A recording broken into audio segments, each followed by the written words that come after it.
Olá, tudo bem? Eu sou Bruno Moreira e te convido para ligar o seu radar neste bate-papo aqui, que vai ter muita coisa boa. Eu sou Priscila Zanelato e nós estamos hoje aqui com a Natália, arquiteta, especialista em psicoarquitetura. E vamos falar um pouquinho sobre o seu negócio hoje, Natália. Isso Seja mesmo. bem-vinda. Muito obrigada pelo convite, gente. Estou muito Bem-vinda. feliz.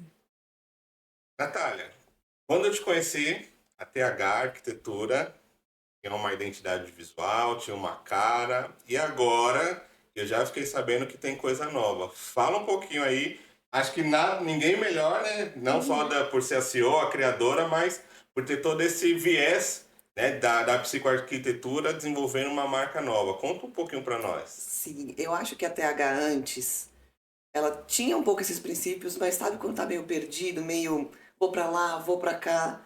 E final do ano passado pra esse ano, eu decidi o que eu vou fazer. Então, com esse novo brand que tá vindo, vou trabalhar com corpo, mente e ambiente. Vou focar pesado nisso, porque o nosso corpo sente qualquer ambiente antes da nossa mente entender. Você já chegou num lugar e sentiu uma tensão? Falou, nossa, não tô me sentindo bem. Às vezes não são as pessoas, às vezes é o ambiente construído. Aí depois, quando você voltar, sair daquele ambiente, sua mente vai começar a raciocinar o que aconteceu. Então a gente projeta ambientes que façam sentido e para você não sentir essa tensão ruim quando não é para sentir, né? Quando é para sentir, tudo bem. Quando não, para sentir esse relaxamento, esse pertencimento que a gente precisa. Então, isso começa pela marca, né? É fundamental isso aí. Mas aproveita e já engata aí e fala um pouco mais de fato, porque muitas pessoas não conhecem, né? O que é a psicoarquitetura, qual que é a proposta desse nicho. Fala um pouquinho mais sobre isso para nós. A psicoarquitetura, ela é um pouco diferente da neuroarquitetura. Muita gente conhece a neuro. Fala, é a mesma coisa? Eu sempre faço a relação. Você vai no neurologista e vai no psicólogo. Não são a mesma coisa. Então a psicologia, a psicoarquitetura é muito mais comportamental. Vai trabalhar sua parte social, sua parte biológica, sua parte mental e sua parte espiritual. Então a gente junta tudo isso para controlar o seu comportamento dentro do ambiente. Então, sabe, não é terapia, mas é terapêutico? Então, projetar na psicoarquitetura hoje é isso. Então, no nosso briefing tem uma escutativa muito mais profunda do que simplesmente que piso você quer. Eu preciso saber quem você foi, quem você é e para onde você vai. Para saber que piso eu coloco para você. Não é só por um piso aleatório. E as cores influenciam muito sobre isso, né? É o Fala um que mais pouquinho aí influencia. das cores pra gente. É o que mais influencia. Nosso cérebro recebe mais de 70% de estímulos visuais todos os dias, a todo momento.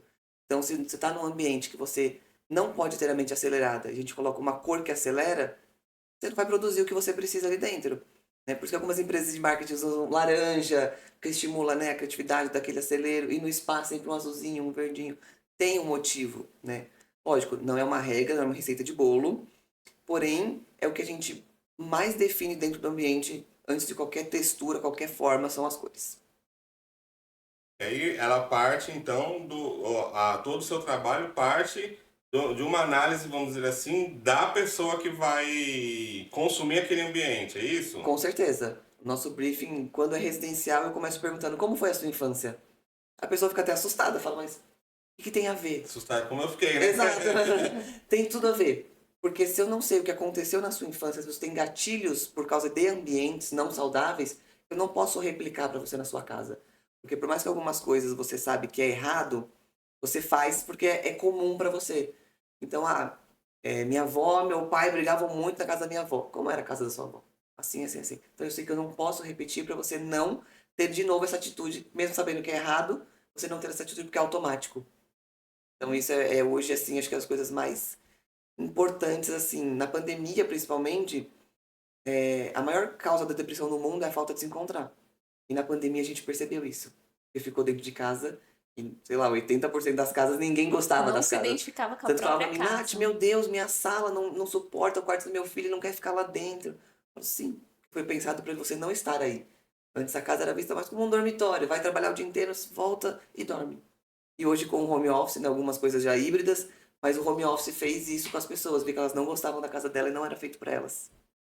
Uma casa construída, mas não planejada, né? Uhum. Exatamente, exatamente. E a psicoarquitetura hoje traz isso. Até para fachadas, parte comercial, então, como que você vai fazer uma loja sem identidade visual? O que o cliente vai comprar? Não vai. Uhum. Porque ele vai olhar e falar, não, mais uma loja com a outra, então vamos por melhor preço. Então muda também a parte psicológica na parte comercial. Quando que foi ali na faculdade? Você fez arquitetura e quando você falou assim, eu quero partir para essa área de psicoarquitetura? Não foi na faculdade, foi depois de uns anos. Porque na Hum. faculdade, nenhuma faculdade é completa, a gente não aprende tudo, a gente aprende o Uhum. beabá. Só que ali eu já percebia que eu me preocupava muito com as pessoas mais do que fazer um projeto padrão. Tanto que se olhar meu portfólio, um projeto não tem nada a ver com o outro. O cliente fala, posso ver seu portfólio? Pode, mas saiba que não é para você. Porque não é para você. Aquela casa foi feita para outra pessoa, aquela loja é outra marca, né? Então na faculdade eu percebi que eu era um pouquinho diferente dos amigos ali, dos colegas, assim. Aí pós-pandemia, um dia eu passei por uma depressão e vi que a casa que eu morava de aluguel, dividia com outras pessoas, não fazia mais sentido. Mudei sozinha, ainda de aluguel, não era minha cara, não podia mexer. Quando eu comprei o meu apartamento, que eu mudei do meu jeito, tudo foi embora. Parece que foi um passe de mágica. Lógico, teve muita terapia por trás disso, mas estar dentro da minha casa com o meu jeito, saí da depressão. Aí eu falei, deixa eu ver se tem alguma coisa. Quando eu comecei a pesquisar, descobri a psicoarquitetura, né? Conheci a fundadora da psicoarquitetura, hoje sou embaixadora dessa ciência. Mas aí eu percebi que eu precisava daquilo para minha vida. Descobrindo a psicoarquitetura, eu falei, meu, me tirou da depressão. Eu nem sabia que tinha uma ciência por trás disso. E quando eu descobri, eu falei, é agora que eu vou. Achei meu caminho, achei meu legado. E eu sei que você vai palestrar sobre isso no TOTVS, né? Vou fazer um talk junto com algumas outras mulheres empreendedoras, falando do quanto o ambiente interfere nas pessoas. Às Uhum. vezes, não é a sua equipe que não sabe vender, que não rende no trabalho. É o ambiente dela que tá ruim para ela. Não produz, tem luz fria, não tem uma luz natural, não tem uma plantinha para ela respirar, né? Então, a gente vai falar um pouco sobre isso na TOTS. E que dica que você traz para aqueles que estão se formando? Então, os arquitetos que estão saindo da faculdade, o que que você traz assim para eles? Uma Saia da dica? curva. Saia da curva, para de entrar na caixinha padrão de. E toda profissão tem um estereótipo. Você fala, um advogado, você já imagina um advogado na sua cabeça. Um arquiteto, você imagina um arquiteto na sua cabeça. E eu decidi que. Decidi não, eu percebi que pra se destacar, você tem que ser diferente. Não pode ser aquele diferente o anormal, né, que é muito fora, mas se você não tiver alguma coisa do diferencial, você vai ser só mais um e vai sempre disputar por preço. E foi isso que veio nesse meu novo brand. Falei, qual que é o meu maior diferencial de todos os outros arquitetos? Eu estudo o corpo há 30 anos. Desde os 4 anos eu sou envolvida na dança, na arte, essa parte de cenário. Então, com a dança, a gente também decide o que as outras pessoas sentem. E na arquitetura é a mesma coisa, de formas artísticas diferentes, mas eu consigo manipular de uma forma positiva o que a pessoa vai sentir. Eu falei, esse é o meu maior diferencial. Eu estudo o corpo há 30 anos e outros arquitetos não têm isso. Então eu trouxe isso de bagagem para minha arquitetura hoje. Falando um pouquinho então da Natália lá atrás.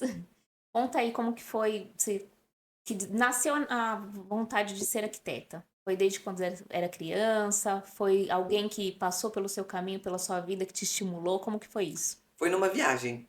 Viajei para o Chile com meu pai e minha irmã. A princípio eu queria fazer educação física, dança. Sempre fui do esporte, sempre me mexendo. Meus horários vagos estão sempre lotados de atividades físicas. E aí eu falei, quero fazer dança, educação física. E meu pai é educador físico, né? Só que ele falou, filha, no Brasil não dá dinheiro. Mesmo lá fora, você vai ralar muito para ganhar uma coisa que talvez não seja o que você está pensando num padrão de vida. Eu fiquei pesquisando, procurando, fiquei triste, né? Falei, pô, meu pai não tá me incentivando, né? Hoje a gente entende que falei, ainda bem que não me fez seguir nesse caminho. E aí a gente foi viajar pro Chile. Estávamos na avenida principal lá do Chile, que eu sempre esqueço o nome dela. Eu olhando uns castelos lindos, né? Umas estátuas, umas coisas. Falei, pai, quem que faz isso? Ele é um arquiteto. Falei, mas não é um engenheiro? Aí ele me explicou a diferença de um arquiteto e um engenheiro. É interessante, mexe com criatividade. Eu me senti, né, super legal aqui nessa avenida, uma coisa, parecia mesmo uma avenida paulista mais antiga, assim.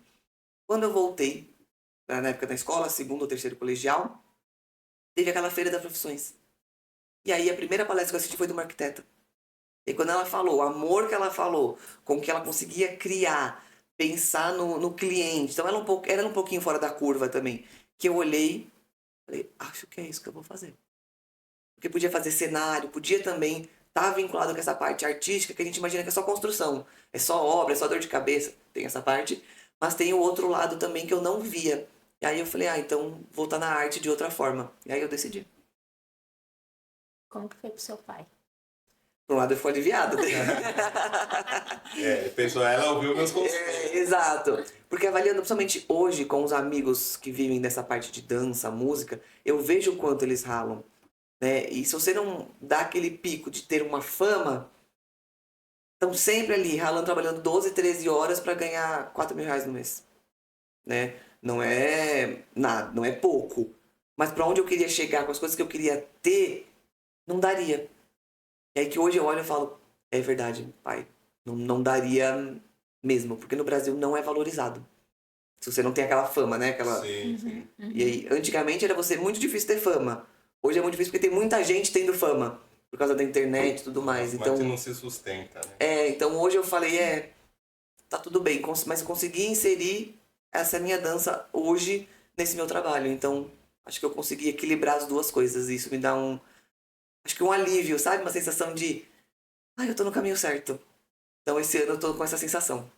E é um paralelo bem complexo, né? Porque você vem da dança, o movimento e a arquitetura, né? A gente quando pensa é algo muito estático, assim. Claro que tem o por trás, né? Que é isso que você vem propagando, inclusive como embaixadora. Exato. Agora me surgiu uma dúvida. Essa questão de você pensar no ambiente para a pessoa, pensando na parte emocional dela, não te trava na questão da criatividade para criar os ambientes? Não te dá te travar não, porque a criatividade é difícil de travar, mas não gera algumas complicações a mais na hora de você criar, de você ter insights? Eu acho que muito pelo contrário. Justamente porque não existe uma pessoa igual a outra. Então acho que é mais fácil de ter criatividade. Porque pode ser você e um irmão gêmeo. A maioria das coisas vai ser igual, mas vai ter uma coisinha que vai ser diferente, que é o meu desafio de não ficar igual ao outro. Então acho que isso que não me deixa entrar no bloqueio criativo. Imagina fazer uma casa para uma família de 6 pessoas. A loucura que é. Um desafio. O desafio, porque são 6 personalidades usando a sala, a cozinha e a área gourmet. Nos seus quartos é mais fácil, porque é uma pessoa. Quando junta o Frankenstein da família que eu falo, é mais difícil. Tem que pensar em todos. Mas eu tenho muitos caminhos para seguir. Então acho que não me deixa cair num bloqueio criativo por conta das pessoas serem diferentes. Acho que essa é uma forma legal de pensar também. Sim, sim, sem dúvida. E me diz uma outra coisa, agora falando um pouco mais do empreendedorismo. Porque nós falamos aqui de profissão, né, do caminho que você mudou e o arquiteto, você tem a atuação como CLT, dentro de uma empresa normal, e você ainda foi além. Resolveu empreender no Brasil, você já tinha esse dilema com seu pai e você resolveu aí, talvez essa seja a sua rebeldia com o seu pai. Conta pra nós como é que foi essa questão de você romper, né, ou sair da faculdade, enfim, de ir para empreender dentro da área que você escolheu para ter como profissão. Nesse rompimento eu fui rompida, fui, cortada numa empresa onde que na época, o programa de arquitetura que eu mexo, a gente implementava esse programa em outras empresas. Era uma coisa muito técnica, não tinha criatividade. Isso eu sentia muita falta. E aí aconteceu uma mudança dentro da empresa de diretoria, etc, que eles demitiram 6 arquitetos, contrataram... 6 não, todos os arquitetos, que eram 6, e contrataram 12 estagiários. Então aí foi todo mundo cortado, eu falei, tá, tô aqui com a minha rescisão, 6 mesezinhos, o que eu faço da minha vida? E comecei a pensar o que eu ia fazer, já comecei a arrumar currículo. E eu percebi que nas empresas que eu entrei desde estagiária, antes disso, até em loja de shopping, eu crescia muito rápido nas empresas. Sempre entrava, já coordenava alguma coisa, entrava, já subia de cargo. Né? Então eu percebi que essa engrenagem toda eu era muito boa em organizar. Até que um dia, na época, meu ex-sócio e ex-marido, ele falou, um amigo meu do futebol quer reformar uma cozinha. Você não quer pegar o projeto? Eu falei, meu Deus, nunca fiz interiores. Nunca fiz um projeto, só trabalhava implementando um programa em outra empresa. Falei, mas dinheiro tá acabando. Vamos, estudei, fui, aprendi. Conseguimos vender para ele o apartamento inteiro, não só a cozinha.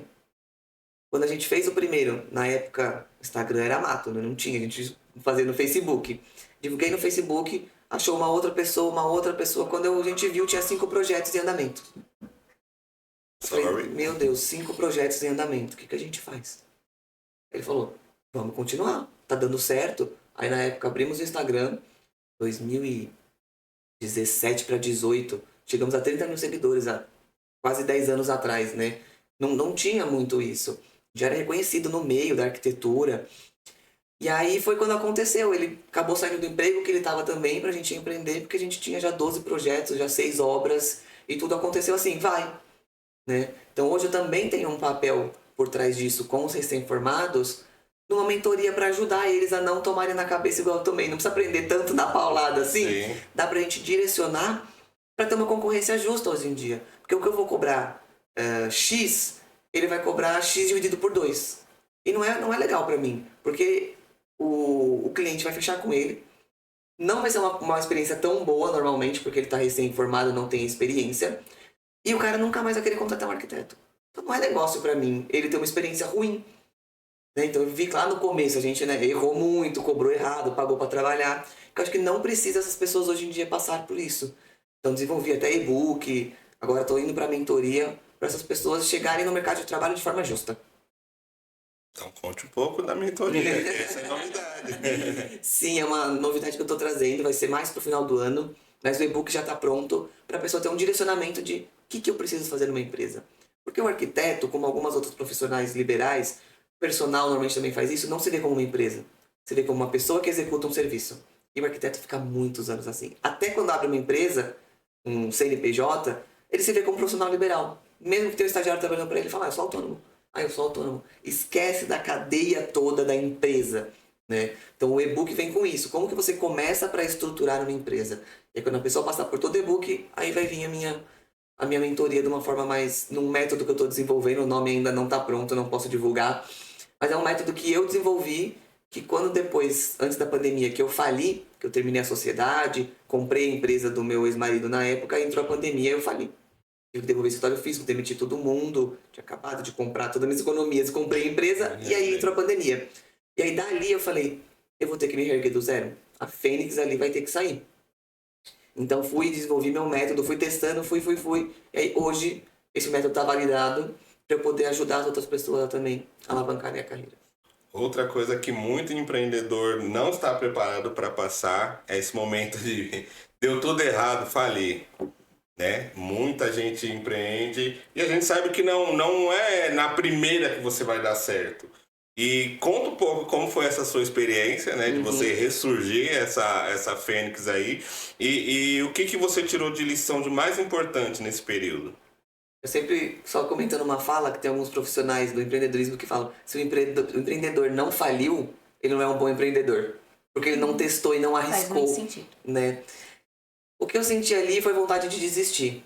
Sendo bem sincero, quando entrou a pandemia, que eu vi que foi 1 mês, 2 meses, 3 meses, eu falei, já era. Não tem mais como voltar, né? Aquele momento que, aquele baque é um choque muito grande, que eu não desejo meu pior inimigo, assim, você deitar no chão e falar, o que eu faço agora? Não tenho o que fazer. Né? E aí comecei a fazer umas promoções de pandemia, fazendo um ambiente só, muita gente fez home office na pandemia, né? Então a gente ajustava o home office, muita gente teve filho na pandemia, então a gente fazia muito quartinho de bebê na pandemia. Aí eu vi que ia um, ia outro, e aí comecei a me preocupar mais com o ser humano que estava usando. Então acho que foi a psicoarquitetura mesmo que me virou essa chave. De falar, não tem mais plano B, não tô mais na idade, por mais que eu sou nova, na época lá da pandemia eu tava com 28 para 29, não dá pra ficar testando muito, já tinha dado errado uma vez, então ou agora é de uma vez, ou é recalcular a rota para continuar esse mesmo caminho, esse mesmo sonho. Desistir, largar tudo, eu acho que não vale a pena com tanto esforço que eu tive. Então acho que de lição eu tiro isso. Não precisa largar tudo. Recalcula, deixa o Waze lá recalcular a rota e continua pro seu destino. Acho que essa é a maior dica que eu posso dar, que hoje foi o que eu vejo de melhor e mais corajoso que eu fiz. Foi isso. Você falou lá no início que muitas prospecções vieram das redes sociais, no caso no Facebook. E eu vejo que você é muito ativa no Instagram. Você acha que isso é um diferencial em adquirir cliente, em aumentar sua cartela de cliente? Eu acho que hoje isso é meio regra. Porque o cliente não pede mais seu site, seu portfólio físico. Por mais que você me indique para alguém, posso ver o Instagram dela? Ainda não tem outra rede. A gente tem que ter outras redes para, né, se por acaso o Instagram cai, tem as outras ali para seguir, como já aconteceu com o Twitter, etc. Mas eu acho que hoje, se você não tem, ou você tem que estar inserido num nicho muito pesado, de que é uma indicação muito frequente, senão você você tá fora do mercado, você não atinge mais pessoas, né? Não tem aquela coisa de lista telefônica, jornal, ninguém usa mais, então é tudo digital. Então acho que quem não tá lá no Instagram. E a maioria dos seus clientes, os contratos que você fecha, vem do Instagram ou o Instagram é um portfólio? Hoje é um que pouco você acha? dividido. Antes da pandemia, como a gente era bem ativo, era 8 pessoas por Instagram e 2 por indicação. Hoje eu coloco 5 e 5. 5 indicações, 5 Instagram. É bem mesclado. E algumas pessoas que vêm de indicação provavelmente olharam o Instagram pra vir. Mas eu considero, como foi uma pessoa que indicou, eu considero por indicação. Então acho que hoje é 5-5. E o networking? Porque eu sei que você participa do Eu BNI. Eu amo. Participa de outros grupos. Como que é isso pra você? Eu acho que foi... Eu percebi que eu precisava do network para ser vista novamente. As pessoas precisavam entender o que eu fazia e ver que é um diferencial, que não era só contratar qualquer arquiteto para fazer a sua casa, que não é a mesma coisa. Então comecei a achar um grupo, outro grupo, até que eu achei o BNI e falei, meu, aqui eu vou conseguir ser vista por muita gente. É uma rede consolidada que dá para eu crescer profissionalmente. E foi desses grupos de network que eu consegui palestrar em vários lugares, que as pessoas começaram a ver o meu trabalho e a seriedade que tem por trás de tudo isso. Acho que é muito importante. Eu amo network, eu amo conversar, amo falar, me conectar. Mas que as pessoas às vezes acham que eu tenho um semblante mais sério, né, mais carrancuda, que algumas pessoas falam. É só eu concentrada e focada. Eu amo me conectar, eu sou uma pessoa que dou muito para as outras. Se precisa de ajuda, eu vou sentar, mas a pessoa tem que querer também. Eu também não jogo também ensinamento fora. Mas eu percebo que esses grupos de network é muito isso. É uma troca.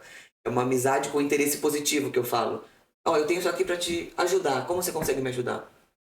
Rede de contatos. Ah, eu tenho aqui, vou te levar para palestrar ali. Ó, eu consigo fazer isso. Então, se todo mundo se ajudar, todo mundo cresce. Não tem como eu chegar num empreendimento que acabou de lançar e atender todo mundo lá de dentro. Não tem como. É inviável. Então, tem cliente para todo mundo. Isso é importante. A Priscila falou sobre as palestras, que é um outro modo de você empreender. Como que é isso para você? Inclusive para você administrar A agenda, a agenda que vira uma loucura, né? Sim. A questão do conhecimento para você é moleza essa parte, né? Você se comunica muito bem, você já tem experiência, mas agora a questão da agenda. Porque o empreendedor, principalmente quando está começando, às vezes você tem o seu nicho de atuação, mas você tem algumas outras habilidades que você pode empreender também, alguns outros ramos que você pode atingir, só que muitas vezes as pessoas acabam se perdendo, né? E não só na questão da agenda, porque às vezes você tem o seu nicho ali, o que você é forte, mas de repente uma outra área começa a dar um pouquinho mais certo, aí você acaba querendo trocar. Como é que você administra tudo isso, Nath? Tem que ter uma disciplina muito grande de você não trocar o que é o seu ganha-pão maior, que são os projetos, as obras, para fazer as outras coisas, que dá uma renda, mas não é a mesma coisa. Então tem que ter uma disciplina e falar, agora não é o momento disso, uma hora vai ser. Tanto que eu demorei para voltar para palestrar. Porque senão isso é uma coisinha pequenininha, uma coisinha ali, a gente poderia até se queimar, né? Que não estava tão confiante ainda para voltar a palestrar. E eu gosto muito dessa parte ainda mais do que estar dentro do escritório, é palestrar. Então o que eu quero fazer? Estruturar o meu escritório, deixar ele ali na disciplina bonitinho, rodando com todos os métodos, para poder deixar uma coordenadora ali dentro. Eu fazer, lógico, a parte criativa, acompanhar tudo sempre, porque se não tem o dedinho do dono, não faz sentido ter o nome da empresa, né? Mas para poder levar essa coisa para as pessoas, das palestras, desses ensinamentos, desses insights que eu tenho. Eu percebi até um dia desses com umas amigas minhas que eu ajudei ela em umas coisas pontuais. Ela falou, Nath, eu tô tentando entender isso, tem 5 anos. Você me explicou de uma forma que eu entendi em 2 minutos. Então, eu tenho uma linha de raciocínio um pouco diferente das pessoas, que eu consigo simplificar algumas coisas para te explicar de uma forma mais fácil e você entender, não decorar. Então, acho que isso eu trago muito nas minhas palestras, da forma que eu abordo, do jeito que eu falo até no Instagram. A pessoa fala, nossa, uma empreendedora que faz umas piadinhas. Eu falo, sim, às vezes a pessoa... É um assunto sério, mas a pessoa pode descontrair, que ela vai entender melhor, porque ela vai lembrar da sua piadinha. Ou ela vai lembrar da bronca, eu também falo uns tapas na cara no Instagram. Também precisa dar um chacoalhão. Então são formas de abordagens que eu achei que faz a diferença para a pessoa entender do assunto que eu tô falando. E aí você se torna mais relevante, né? Exatamente. Porque a proposta é justamente essa, né? É que as pessoas venham a entender. Eu já participei de muitas palestras que falava maravilhosamente bem, trazia um conteúdo robusto, mas no final todo mundo saía, e aí? Tem aquele monte de dúvida na cabeça, né? E aí? E aí você vai analisar, pô, foi uma puta estrutura, mas e o resultado? Não teve, né? Exatamente. E nós que empreendemos vivemos de resultado. E Pois é. não só o financeiro, né? Mas o resultado de você promover mudança nas pessoas. É, né? acho que esse é o ponto que você falou, promover mudança nas pessoas. Ela sair falando, nossa, obrigada por estar aqui nesse momento, era o que eu precisava. Valeu É uma a sensação pena. muito boa. É uma sensação muito boa. E como você falou no começo, né, que você não sabia qual era a diferença de engenheiro e arquiteto, isso as pessoas têm lá fora, né? Então você usa o seu Instagram, usa suas palestras para levar esse conhecimento, Para educar o cliente. para educar o cliente. Que muita gente fala, mas se eu for numa loja de planejado, não é a mesma coisa contratar um arquiteto? Eu sempre faço a pergunta assim, o planejado vende o quê? Móvel. Eu não vendo móvel. Aí a pessoa fica, nossa, é verdade. Porque eles fazem também um projeto, não quer dizer que é a mesma coisa. Eles fazem o projeto dos móveis, até acabam ambientando, mas eles querem vender móveis. E tá tudo bem, é o trabalho deles mesmo. Como a construtora é vender material e o outro é vender isso. E eu faço essa junção de tudo. Né? É equilibrar pro cliente o que ele precisa. Porque quem vende piso, vai entuchar piso no seu bolso. Quem vende armário, vai entuchar armário no seu bolso. Porque eles querem vender, trabalham com produtos. E o meu trabalho é falar, ele não precisa mais disso. Ou não, ele precisa mais, tá vendendo menos, ele vai precisar mais. Então, o arquiteto é o planejador de tudo. Né? Você fazer uma coisa grande na sua vida, você não planeja? Uma viagem grande, você não faz um planejamento? Vou comprar um carro, você não faz um planejamento? Reformar a casa é a mesma coisa. Sem planejamento, é um tiro no pé. Não tem Próxima como. pergunta era exatamente sobre isso. Quando você assume lá o projeto, eu fechei com você. Ali vai envolver pedreiro, Sim. né? Todas as atmosferas ali. Como que você lida com isso? É você que lida com o cliente? Como que você administra isso? A obra do cliente, como que é? Eu tenho esse serviço para o cliente contratar. Não é obrigatório, porque tem cliente que fala, se eu comprar um projeto, vem a obra. Não vem, porque tem cliente que não quer. Ele quer fazer sozinho e tá tudo bem. Ou é de outro estado, ele vai contratar um arquiteto de lá, também tá tudo bem. Mas eu tenho a parte que eu chamo de assessoria de projeto em obra, que é fazer toda essa coordenação dos fornecedores. Quem entra primeiro, quem entra depois. Eu vistorio os orçamentos, porque cada orçamento vem de um jeito. Um PDF lindo, maravilhoso, mas que o cliente rola pro final... Ah, está mais barato, vou contratar esse. Todo mundo faz isso. Até eu faço isso com as outras coisas, né? Mas aí, será que esse que está mais barato inclui tudo que você precisa? Não, não inclui. Contratar separado pode sair mais caro do que pegar o outro que tem um valor mediano. Então, eu faço todo esse alinhamento, monto uma planilha para o cliente, envio para ele, e ele fala, ó, gostei desse aqui, desse valor, vou fechar com esse fornecedor, a gente faz uma reunião, alinha, e aí começa a obra. Onde o cliente, falo que o trabalho do cliente é pagar, porque isso eu não posso fazer por ele. Mas aí ele não tem mais que estar dentro da obra se ele não quiser. Se ele quiser, vai ser um acompanhamento que eu vou junto, explicar o processo de obra. Eu tenho até um documento que chama Manual do Cliente, que é para amenizar as ansiedades de arquiteto e clientes da obra. Porque eu sei que a luz do LED aqui não vai acender com a luz do teto. Para o cliente, meu Deus, Natália, o eletricista errou, vai pegar fogo, meu quadro vai cair. E é uma coisa óbvia. Para quem? Para mim. Então, eu tenho esse manual para não causar essa ansiedade no cliente na obra. Porque o pior problema é cliente ansioso na obra. Acha que, nossa, mas não fez nada uma semana. Sim, está no momento do eletricista passar o fio no conduíte, você não vai ver. Com o manual, ele vai saber o processo que tá, vai chegar e falar, ah, verdade, aqui a Nath falou que era isso. Não tem ansiedade. Então, também faço isso caso o cliente queira estar na obra. A maioria dos meus clientes não querem. Eles querem assim, Nath, tá aqui a chave, tá aqui os Pix, me fala quando tem que fazer, e me entrega pronto lá atrás. Atrás não, me entrega pronto lá na frente. Tá bom, vou, toda semana mando um relatório pro cliente do que tá acontecendo e zero dor de cabeça. Então, muito investidor normalmente gosta de comprar apartamento para reformar comigo, para alugar ou para vender, porque ele não precisa lidar com nada. Ele vai pagar, me dar o dinheiro, eu vou resolver tudo, X prazo eu entrego para ele. Tem uma conhecida minha que ela comprou para alugar, ela falou, Nath, minha obra não deu problema? Eu falo, deu. Mas você não precisa saber que o cara tinha errado uma tomada. Não precisa. Não foi isso aqui que você contratou? Não é isso aqui que eu vou te entregar? É isso aqui que eu vou te entregar. Se der um problema sério, eu vou te comunicar. Ó, aconteceu alguma coisa, o vizinho, infiltrou e estragou todo o móvel. Isso é um problema. Agora ele se errou uma tomada pra lá, pra cá, pra que você quer saber? Essa tomada vai estar no lugar certo. Ela falou, nossa, é verdade. Deu problema a sua obra. Mas meu papel é resolver. Porque obra dá problema. Com arquiteto, sem arquiteto, a questão é a gente tem soluções para resolver os problemas que aparecem. Ou a descobrir uma solução do que uma coisa que nunca aconteceu, né?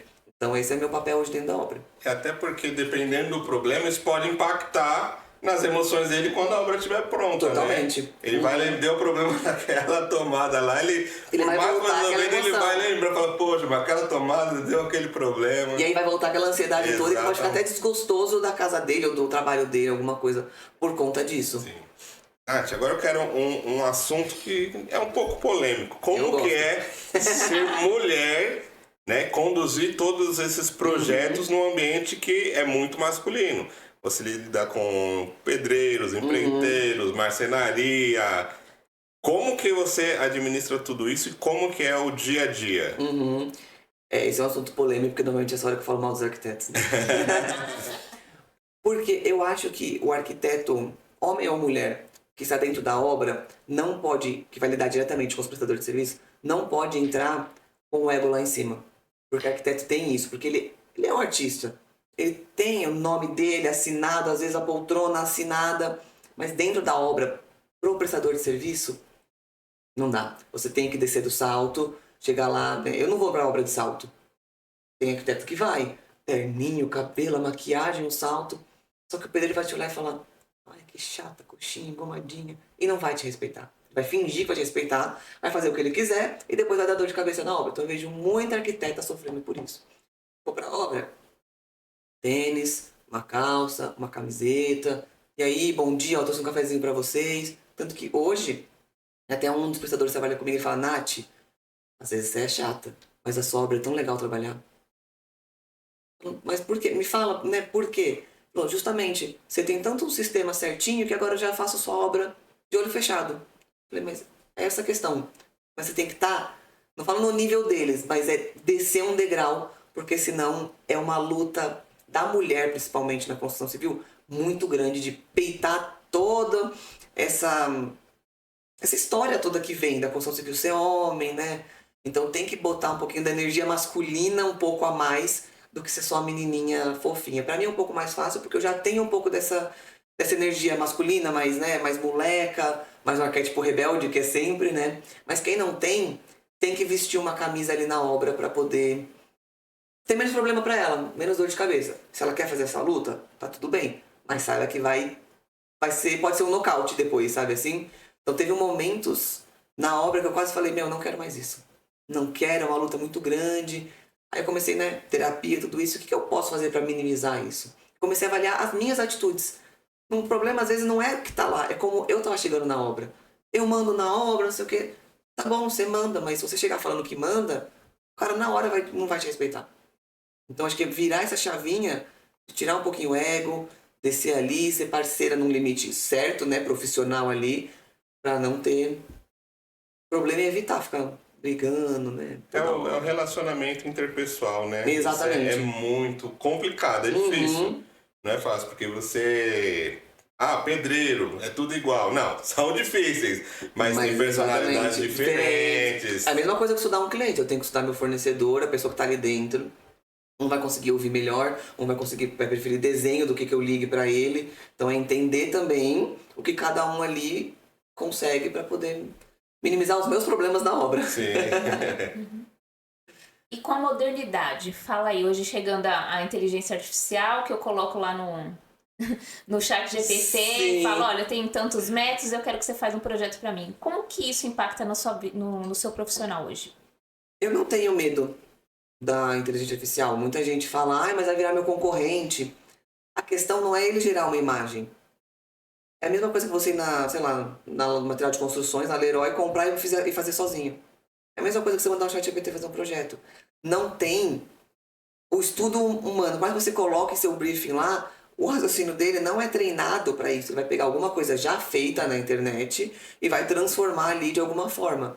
Então não é um projeto pensado por um arquiteto, pensado para você. É uma imagem renderizada. Né? Tanto que hoje eu comecei uma pós em inteligência artificial para arquitetura e engenharia para poder aplicar a IA no meu processo de trabalho. A mente é minha, mas o processo de trabalho é dela. E tá tudo bem. A questão da IA que eu vejo é fazer coisas personalizadas em massa. Vou continuar fazendo projeto personalizado, não vai ser padrão. A questão é que a IA vai me dar a ferramenta de eu fazer mais projetos e render mais. Ao invés de contratar sei lá, 5 estagiários, eu vou contratar 2 arquitetos para mexer na IA que vai me dar a mesma coisa. Então eu começo a equilibrar. Então todo mundo vai ter que aprender a mexer na IA, porque todos os escritórios futuramente vai ter IA integrada. Então tô querendo antecipar isso. Comecei essa pós, já deu uma abertura de mente, muitas coisas que eu falava, nossa, eu bato a cabeça com isso, né? Ele até fala, você acha que você mexe com IA porque você conversa com o ChatGPT?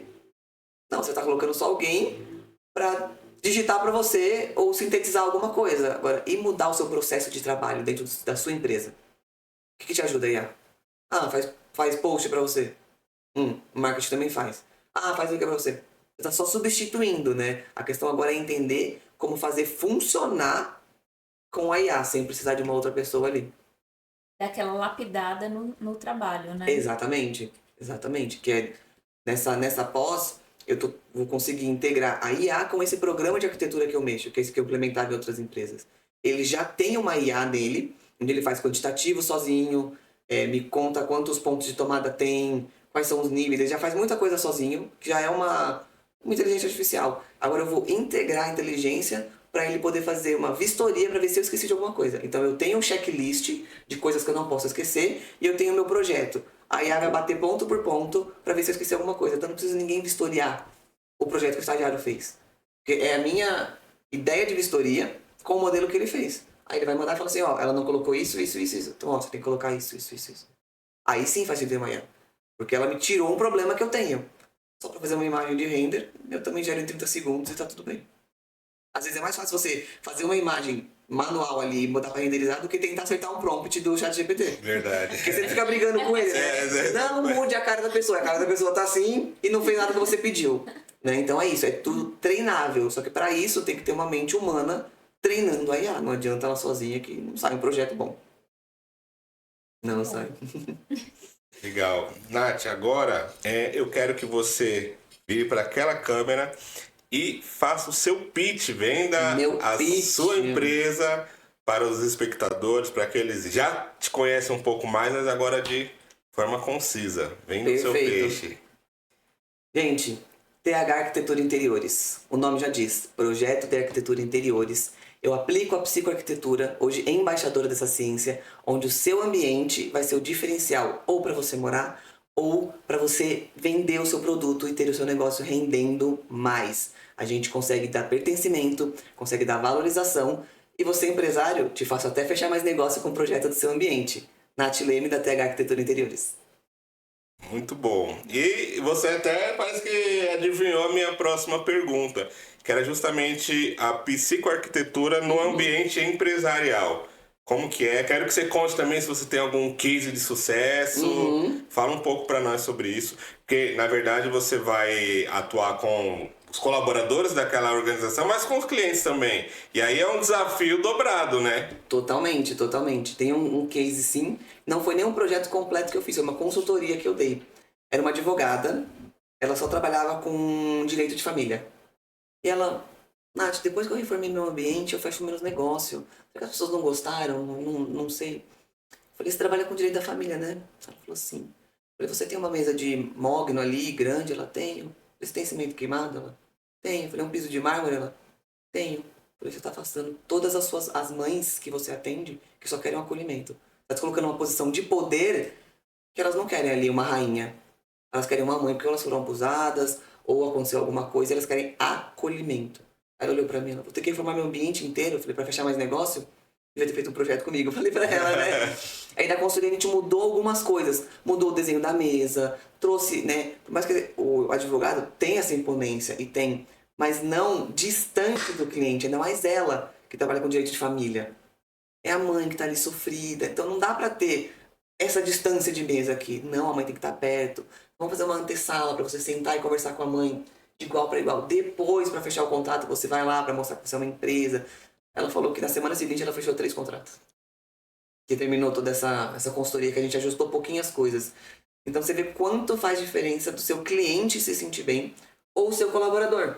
A gente consegue, com pequenas mudanças também, uma empresa que já tá bem, tá bonita, linda, reformada, mas alguns pontos ali não é bom pro funcionário. Vou dar um exemplo simples. O quanto o funcionário vai render, por exemplo, o posicionamento das mesas de trabalhadores, coordenadores, gerentes, diretores, presidente. tem uma ordem que você pensa para colocar. Porque depende de onde você coloca o trabalhador, um coordenador dele, ele tem que andar muito mais na empresa para chegar até o coordenador dele e depois voltar. No dia, o cara andou 10 quilômetros. E ficou levantando toda hora, falando, não, cara, não trabalha, só fica andando. Não, que ele precisa consultar o coordenador que está do outro lado da sala. Se aquele coordenador está para essa equipe, por que ele está lá? Então, isso muda até efetividade de trabalho, de tempo rendido na sua empresa. A produtividade, A né? produtividade. Aí no meio do caminho ele encontra com um... Aí tem um fala cafezinho, aí foto. tem a faxineira ali conversando, aí tem não sei o que. Dispersou. Então, isso também muda muito. A cadeira que a pessoa senta, tamanho de mesa, altura de tela de computador. Tudo isso. Tudo isso é pensado É em um pensado. projeto. Em um projeto. Eu sei que você está envolvida num projeto, né, na Delegacia da Mulher, Que que desafio, você gente. vai fazer um ambiente lá, né? Conta um pouquinho pra gente sobre isso. Fui convidada para fazer a repaginação de cores da delegacia. Como é uma coisa da prefeitura, do governo, a gente não consegue reformar assim porque eles não investem tanto dinheiro. Então a gente foi convidada para fazer a repaginação de cores.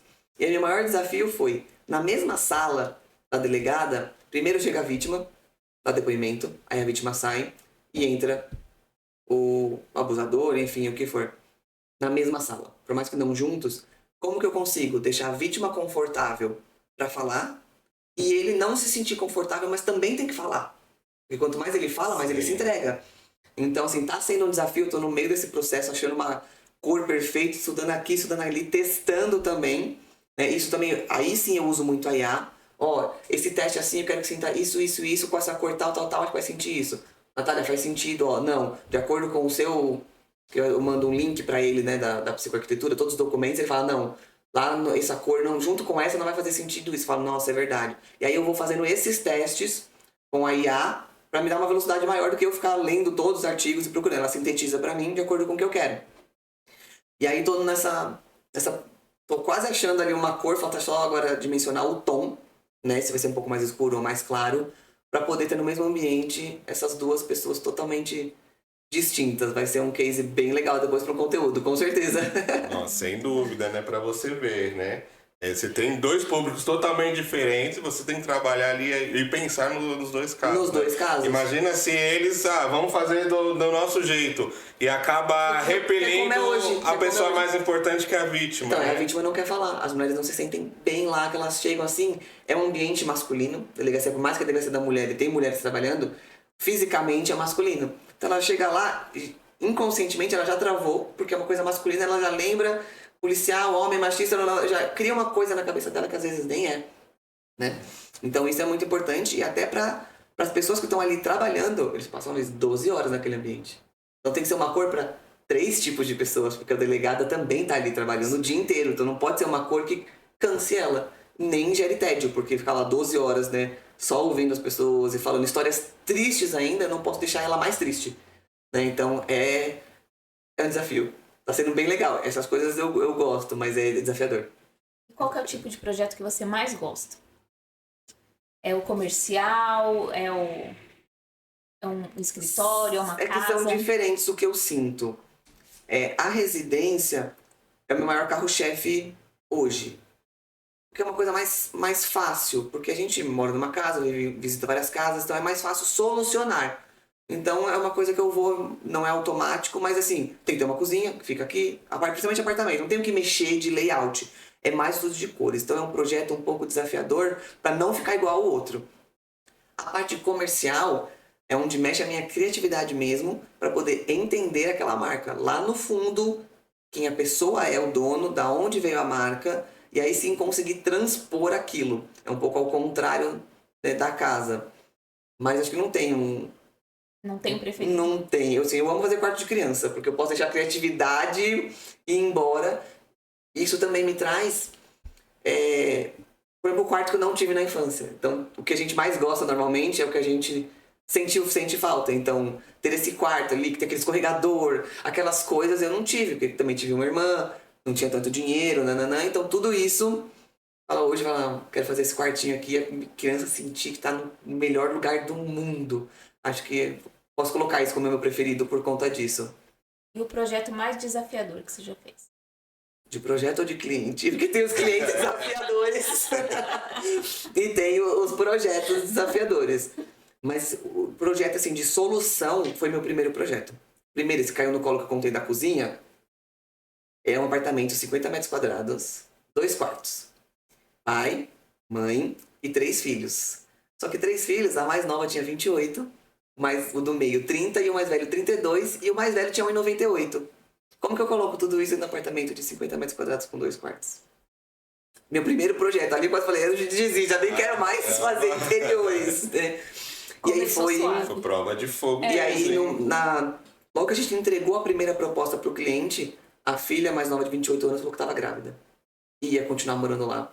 Porque foi, né, não tava casada nem nada, foi no susto. 50 metros. 50 metros, 2 quartos. E o mais velho tinha 1,98. A cama dele tinha que ser tamanho especial, porque não cabe numa cama.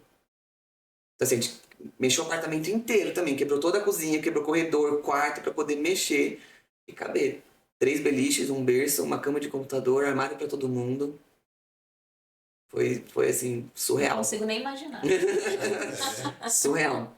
Mas acho que isso assim, foi o mais desafiador. Os projetos muito grandes residenciais também são. Porque você, numa sala de TV, você precisa do sofá, uma TV e um rack. A sala tem 300 metros quadrados. O que eu coloco nessa sala? Se eu falar, projeto, né, alto padrão, grande, é fácil. Não é. Porque eu não posso deixar vazio. Eu não posso entuchar de coisa para parecer que tá empanturrado, parecer um ambiente menor. Então, um ambiente muito grande, fora do normal, digamos assim, né, 300 metros quadrados no apartamento todo, ok, 300 metros quadrados só a sala, é muita coisa. Né? Então, é um pouco desafiador para você não pesar demais ou pesar de menos. É dificinho também. E já teve assim um pedido maluco? Como o cliente pediu?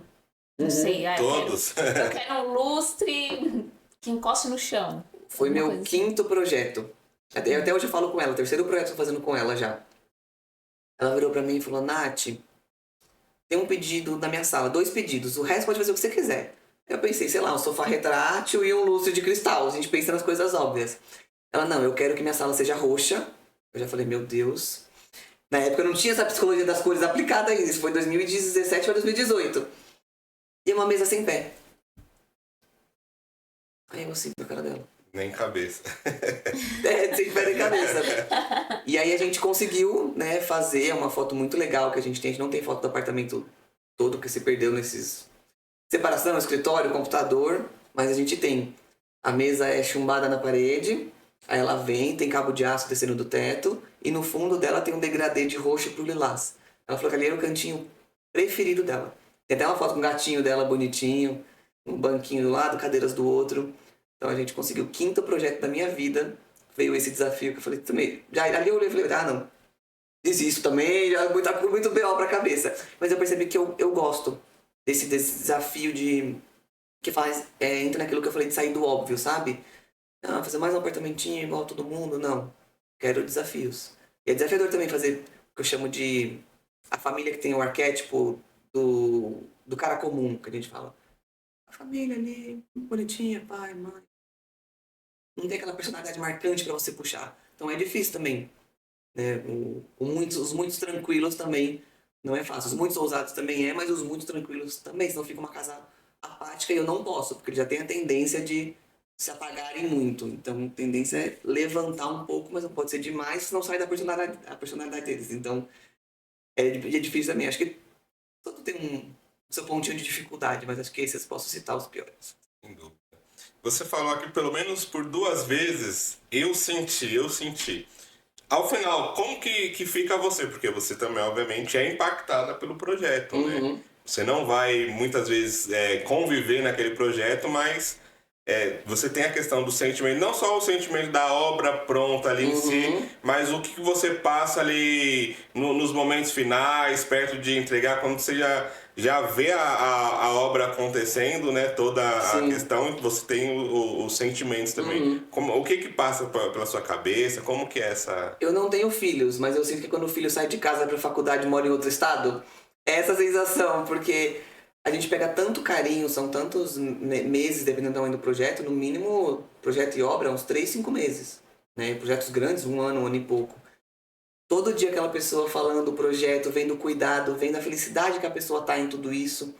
Então eu tenho essa sensação do filho me abandonando e vivendo a vida dele. É um pouco essa sensação, mas de de felicidade também. De que deu certo. Se a pessoa tá... Se ela viveu na casa dela depois e tá amando tudo isso, então pra mim é satisfatório. O filho que passou em medicina, sabe assim? Essa é a sensação que dá. Bom, é isso. Chegamos ao final de mais um capítulo aqui do Radar Empreendedor. E você fique ligado para os próximos. Nós vamos deixar o contato da Nath para você que queira fazer um orçamento, queira desenvolver um projeto que tenha pertencimento, ela é a pessoa indicada. Então, nós ficamos por aqui e aguardamos você no próximo Radar Empreendedor.